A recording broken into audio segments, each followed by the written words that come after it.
I guess you are asked with this question a lot. Ձեզ երևի հաճախ են հարցնում սրա մասին եւ հարցը կարող է փոքրինչ պարզունակ թվալ։ Ինչևից է։ Արդյոք կրիպտոարժույթը մի օր կփոխարինի ավանդական փողին։ Երբ մենք խոսում ենք բիտքոյնի եւ կրիպտոարժույթների մասին, հարկավոր է հասկանալ, որ դրանք թվային ակտիվների տարբեր տեսակներ են։ Բիտքոյնը թվային ոսկու մի տեսակ է։ Կան կրիպտոարժույթներ, որոնց գինը փոխվում է ամեն օր, եւ կան stablecoin-ներ, որոնք կապված են ֆիատ արժույթների հետ, ինչպես օրինակ ԱՄՆ դոլարը։ Երբ խոսքը վերաբերում է բիտքոյնին, կարծում եմ, որ այն շատ նման է ոսկուն, միայն թվային տեսքով։ Դրա քանակը սահմանափակված է ընդամենը 21 միլիոն բիտքոյնով, այն կարելի է բաժանել մանրագույն մասերի։ Ճիշտ այդպես էլ կարող եք ունենալ ոսկու ձուլակտոր կամ ամուսնական ոսկյա մատանի։ Դուք կարող եք ձեռք բերել ինչպես 1 բիտքոյն, այնպես էլ դրա մի մասը, ընդհուպ մինչև 8-րդ նիշը, ստորակետից հետո։ Եվ ինչպես ոսկին, բիտքոյնը եւս չի փչանում, ժամանակի ընթացքում չի արժեզրկվում։ Ոսկին ու բիտքոյնը շատ ընդհանրություններ ունեն, մինչդեռ stablecoin-ներն ավելի մոտ են սովորական փողին, դրանք պարզապես աշխատում են բլոկչեյնում։ Գլխավոր հարցը՝ կվերանա ավանդական փողը։ Չեմ կարծում։ Ավելի շուտ մենք կտեսնենք համակեցություն, ավանդական ֆինանսական համակարգը կգործի բիտքոյնին եւ ոսկուն զուգահեռ։ Մարդիկ արդեն բաշխում են իրենց խնայողությունները պետական պարտատոմսերի, ոսկու, բիտքոյնի եւ կանխիկի միջև։ Ըստ իս, այդպես էլ կշարունակվի։ Փողը միշտ գործածվել է իբրև սոցիալական պայմանագրի պես մի բան։ Բարտերը մարդու նկատմամբ վստահություն էր պահանջում, իսկ ֆիատ փողը պահանջում էր վստահություն կառավարության նկատմամբ։ Իսկ ինչ վստահության մասին է խոսքը գնում կրիպտոարժույթի դեպքում։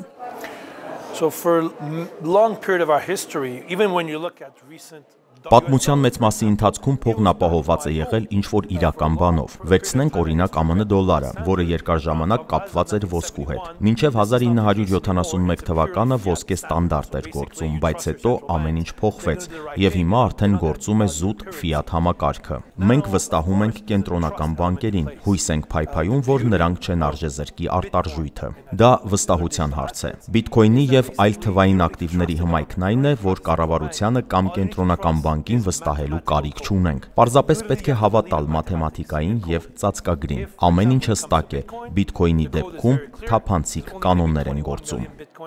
Թողարկվելու է ուղիղ 21 միլիոն բիտքոյն եւ վերջ։ Յուրաքանչյուր 10 րոպեն մեկ ստեղծվում են ֆիքսված թվով նոր բիտքոյններ եւ այդպես կլինի մինչեւ 2140 թվականը։ Երբ ես ձեզ բիտքոյն եմ ուղարկում, գործարքը գրանցվում է բլոկչեյնում եւ այն բոլորը կարող են տեսնել։ Ոչ մեկին, ոչ բանկերին, ոչ միջնորդներին վստահելու անհրաժեշտություն չկա։ Վստահությունը կառուցված է մաթեմատիկայի եւ ծածկագրի վրա։ Շատերը կարծում են, թե սա ավելի հուսալի է, քան մարդկանց վստահելը, կորպորացիաների կամ օրենքների վրա հույս դնելը։ Իհարկե, վիճելի հարց է, որն է ավելի վստահելի՝ բիտքոյնը թե կենտրոնական բանկերը։ Ըստ իս, դա կախված է ժամանակից ու սերնդից։ 2008 թվականի ֆինանսական ճգնաժամից հետո, երբ Lehman Brothers ներդրումային բանկը փլուզվեց, մարդիկ կորցրին հավատը բանկային համակարգի նկատմամբ։ Հենց այդ ժամանակ էլ ընդամենը 6 շաբաթ անց Երևան եկավ բիտքոյնը։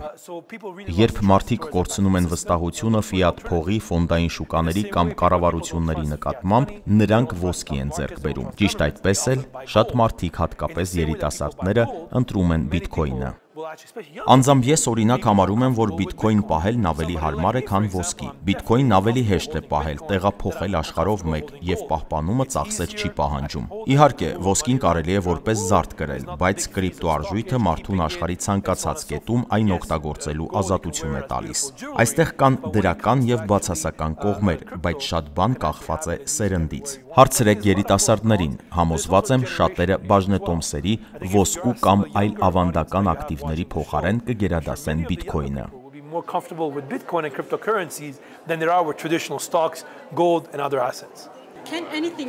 Որևէ բան կարող է խաթարել վստահությունը այս տեխնոլոգիաների նկատմամբ։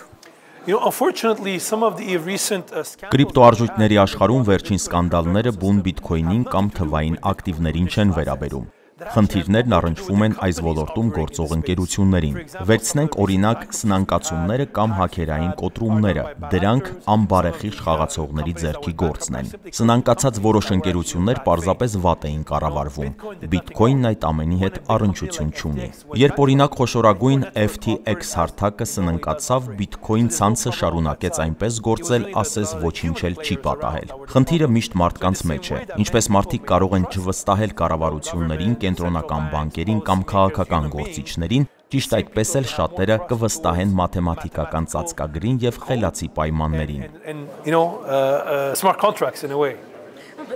Բայց խնդիրը միշտ մարդկանց մեջ է, մյուս ֆինանսական համակարգերում էլ։ If you look at throughout history, every nation, every country's Եթե նայենք պատմությանը, գերիշխող բոլոր մեծ գերտերությունները եւ արժույթներն ի վերջո անկում ապրեցին։ Պատմությունը կրկնվում է։ Համաշխարհային պահոստային արժույթը փոխվել է՝ հոլանդական ֆլորինը, ֆրանսիական ֆրանկը, բրիտանական ֆունտը եւ վերջին 100 տարվա ընթացքում ԱՄՆ դոլարը։ Բայց եթե պատմությունը մեզ ինչ-որ բան է սովորեցնում, ապա դոլարի դարաշրջանը եւս մոտենում է ավարտին։ Ինչը կփոխարինի դրան՝ եվրոն, ոսկին, բիտքոինը։